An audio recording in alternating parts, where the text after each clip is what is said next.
पुण्यातील पर्वती विधानसभा मतदारसंघातील अपक्ष उमेदवार आबा बागुल यांच्या रॅलीला मोठा प्रतिसाद मिळाला।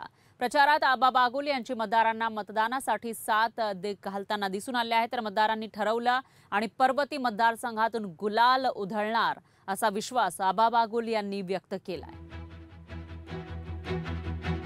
आबा बागुल हे अपक्ष उमेदवार आहेत आणि त्यांच्या प्रचार रॅली या ठिकाणी निघालेली होती। यावेळेला मतदारांनी चांगला प्रतिसाद दिल्याचं ते म्हणतायत। तर गुलाल आपणच उधळणार असा विश्वासही आबा बागुल व्यक्त करताना दिसतायत। यावेळी त्यांच्याशी संवाद साधलेला आहे आपले प्रतिनिधी अमोल धर्माधिकारी यांनी।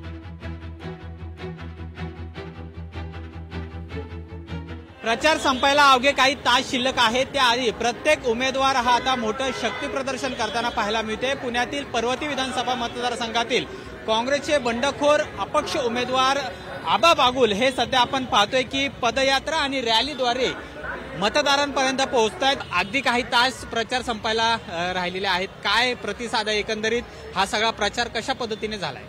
आज प्रचाराची सांगता आहे लेकिन परंतु लोकांचा उत्साह वाढतोय। आपण पाहिलं असेल सगळे वयोवृद्ध तरुण तरुणी यंगस्टर सगळे लोक आज म्हणतात आम्हाला कधी 20 तारीख येतं आणि आम्हाला असं झालंय कधी आम्ही हिऱ्याचं बटन दाबतो। इतका उत्साह हा कधी पाहायला मिळाला नाही।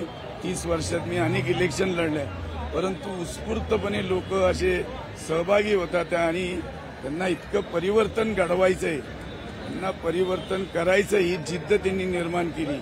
पक्ष अन्याय केला तरी नागरिक म्हणतात आम्ही अन्याय होऊ देणार नाही आमच्या आबावर आणि म्हणून ही इलेक्शन नागरिकांची आहे आणि ते मला निवडून पाठवतात। प्रतिसाद कसा होता? इतके दिवस तुम्ही प्रचार केला, घरोघरी जाऊन मतदारांशी भेटला, कसा प्रतिसाद होता? सुंदर। आबा तुम्ही कशाला येताय? आम्हाला तुमचं चिन्ह कळलं तेव्हाच तुमचा विजय झाला असं प्रत्येक जण सांगत होता। 23 तारखेला पहिला रिझल्ट लागल तो पर्वतीचा आणि गुलाल उधळेल तो आबा बागुलांचा। तर आबा बागुल यांनी विश्वास व्यक्त केलेला आहे की पर्वतीचा गुलाल तेच उधळ। सोबत त्यांच्या पत्नी सुद्धा त्यांच्या प्रचारामध्ये उतरलेल्या आहेत। मतदारांचा सुद्धा मोठ्या प्रमाणात प्रतिसाद आहे अशी भावना आहे ती आबा बागुल यांनी व्यक्त केलेली आहे।